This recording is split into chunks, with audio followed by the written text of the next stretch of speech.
Warahmatullahi wabarakatuhu ashamaa akkam jirtan hordoftoota goshootii YouTube barraan tana barumsa gabaabaa tokkoon qabadee isiniif dhiyaadheera. Barumsichis waa'ee kiimmaastariiti. Haalli kiimmastarii idiit ittiin godhan yeroo jedhu suuraa fakkeenyaaf viidiyoo tokko dheeraa waraabdanii viidiyoo dheeraa kana kuttanii keessaa bakka isiniif hin taane kuttanii keessaa baasuudha. Gara duraatiinis irraa kutuudha, gara duubaatiinis irraa kutuudha.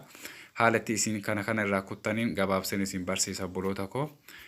Gabaabumatti amma haasaa isheetiin dheeressuu kiimmastariidhaan akkamitti viidiyoo gaggabaabsinee ofirraa garnaanis irraa kunnee jidduu keessaas kunnee baasnee akkamitti idiit godhuu dandeenya kan jedhuun gabaabsee isin garsiisaa na hordofaa. Okay, kiimmastar keessa seennaa. Akkuma kiimmastar seeneen kunoo mallattoo eda'uu kanarra okay goonaa. Isirra gaafa cuqaasnu 16.9 irratti cuqaasna ammasi. Yeroo 16.9 irratti cuqaasnu akkanatti nu baasa miidiyaa kan jettu kanarra okay goona. Isirra gaafa okay goonu viidiyoo barbaannu san bakka barbaannu sanii barbaannee fidanna. Viidiyicha san yeroo fidanne kun amma viidiyicha fidadheen jira. Viidiyoon kun daqiiqaa 25 fi sakandii 39 jeneraalii isa. Anammoo gara duraatiinis sirrii miti. Gara duubaatiinis sirrii miti jedheeti waan yaadeef akkasitti irraa kutee jidduu keessaa sirrii miti waan taaneef kutee daqiiqaa gam barbaadu san qofa kutee keessaa hambifadha jechaadha. Isiniin garsiisaa na hordofaa. Amma gara duraa kanaanii daqiiqaa haga daqiiqaa 3 sirrii miti daqiiqaa 3 irratti hin dhaabee irraa kutuu barbaada jechaadha. Asuma irratti okay godhadha. Daqiiqaa 3 irratti kutuu barbaada. Achiin barbaachisu jecha. Kanarra akkasiin godhadhaa jechaadha. Kuti amma suuta jedha laala bakkaan itti dhaabu jecha. Amma aga daqiiqaa tokkoo fi sakandii 32 sirriidha jennu asii achi ammoo sirrii miti jennee murteessinu irraa jidduu kana kutuu barbaada. Jidduudhaaf waan kutuu barbaaduuf ka jidduu keessa mallattoo xiyyaata gadi gargaltuu tanan tuqaa. Akkana godhee ammallee deema jechuun haga barbaadu san. Haga barbaadu nan deema akkana godhee. Haga barbaadu nan deema. Hin beektan isin viidiyoo keessan bakka itti dhaabdan bakka keessaa kutuu barbaada waan ta'eef jechaadha. Ni deema baay'iseen fiiga laalama jidduun sirrii miti jechuun hundisaa. Sirrii miti fudhataman qabu jechuudha. Fakkeenya isiniin jedhaa rammoo waan kana. Sirrii miti jecha haga asii sirrii miti jecha amma daqiiqaa 18 irratti sirriidha jennu bakka sirrii kanarra akkasittiin dhayaa jechuudha. Ammas kanama jidduu kana dhayaa.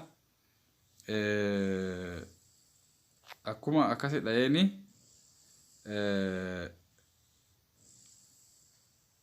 irraa kutuu barbaadaa mitiire.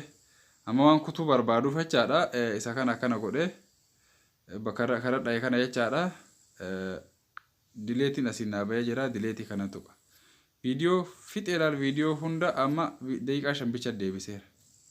Gara duraatiin irraa kutee jira. Jidduu keessaas kutee jira. Viidiyoon daqiiqaa 25 suni daqiiqaa meeqa deebi'eera beektu daqiiqaa 5 deebi'ee jira. Amma gara duubaa kanaan irraa kunna gara mataa kanaan sirrii miti ayennu.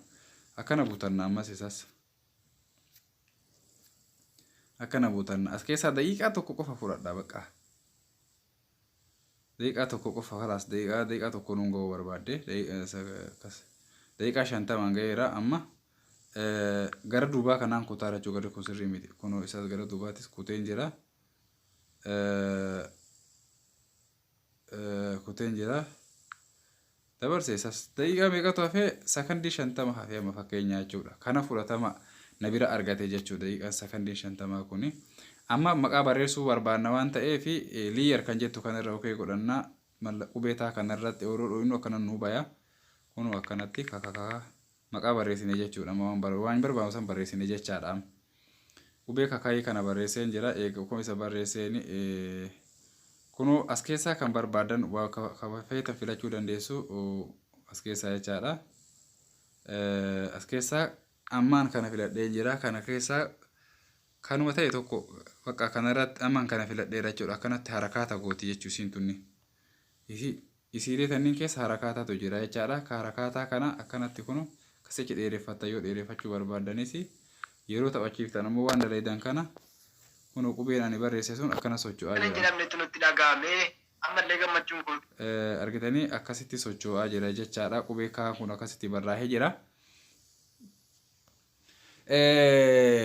Amma maal godhuu barbaada amma waan biraa jechuudha fakkeenyaaf waan biraa godhuu waan barbaadu tokko fidee isin garsiisa jechuudha mallattoo idii subscribein irra godhachuu barbaada jennu amma fakkeenya subscribe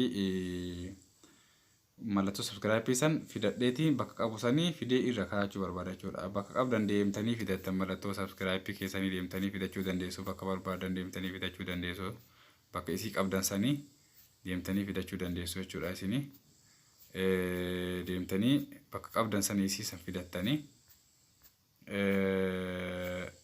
aga isii san bira geettanitti kun waan amma asii qaba fakkeenyaaf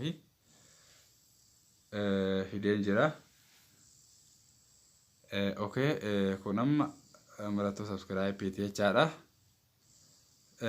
isii kanarra tuqxanii dura buufatanii qabda waan ta'eef jechaadha irra tuqxanii mallattoo kana tuqxu akkana gootan jechaadha isii kana kas achi bantanii kuno amma mallattoo subscribe kiyya dabarraa gaafii lammaffaan ammoo Jawaar yeroo kanatti ni kama jettee yaaddee beeytaa jira.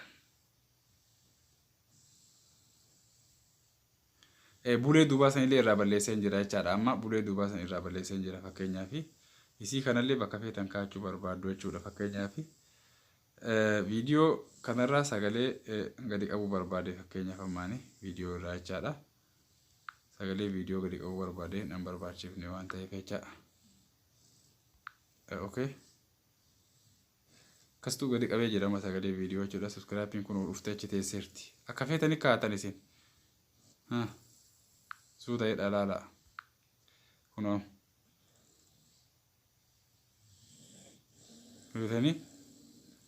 argitanii miyam haala kanaan jechaadha viidiyoolee gaggabaabsee isin barsiisa ammaaf jechaadha har'aaf akkanutti isin barsiisa bifa kanaanii viidiyoo barbaadan edit godhachuu dandeessu viidiyoo feetan jechaadha viidiyoo barbaadan tokko edit godhuu dandeessu jechuudha bifa kanaan baay'ee waa tokko illee isin hin dhibu waan irraa fillee yoo jiraate suuta hidhee isin barsiisa akkasitti hin dheeranneef jedheetiin akkanaan gaggabaabsee isin barsiisa jechaadha kana waan namni hunduu beekuu qabu hordoftoota koo YouTube chaanaalii keenya subscribe gochuudhaan maatiin nuuf ta'a kanaan alatti ammoo waan dandeenyu hundaa wal barsiifnaa walitti illee ni himna jechaadha anama gaggabaabseetiin kanuma isin godhee gara fuulduraatti bal'isee isin barsiisuu danda'a yoo isin akka gaariitti nu cinaa dhaabbattanii galatooma horaa bulaa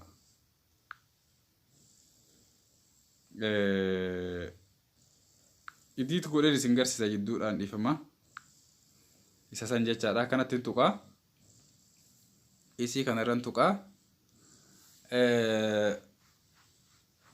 kunoo edit ta'aa jira amma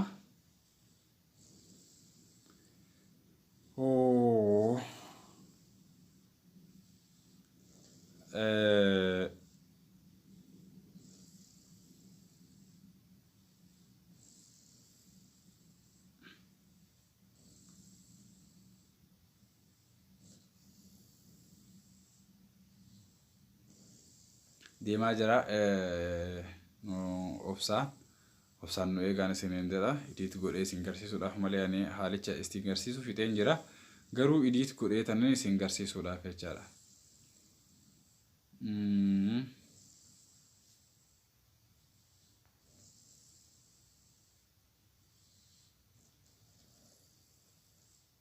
dhume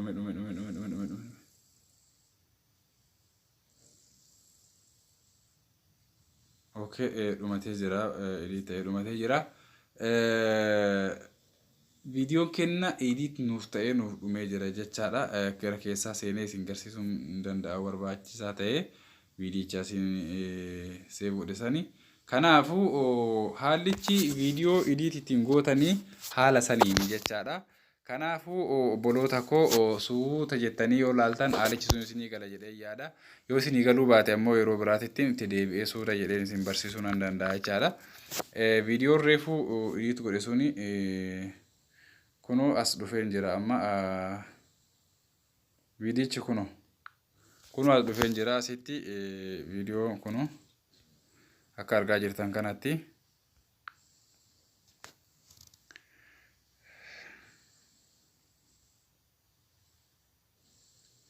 Kunoo akka margaa jirtan kanatti idii ta'ee dhumee jira viidiyoon ilaala. Bifa kanaan idiitu godhama jechaadha. Irraa kutee sakandii 50 qofaatiin deebisee jechaadha.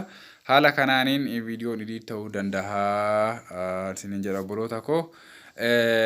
Yoo barbaaddan suuta jedhee yeroo biraas akka gaariitti isin barsiisuu ni danda'a. Kanaaf hamma dhumaatti waan hordoftaniif hedduu galatoomaa isiniin jedha. Wantoota isinii galuu dhabe immoo na gaafachuu dandeessu karaa koomantiitiin waan hin beeku hundumaaf isinii himu obboleeyyan koo. Fayyanaaf ta'a nagaan jira.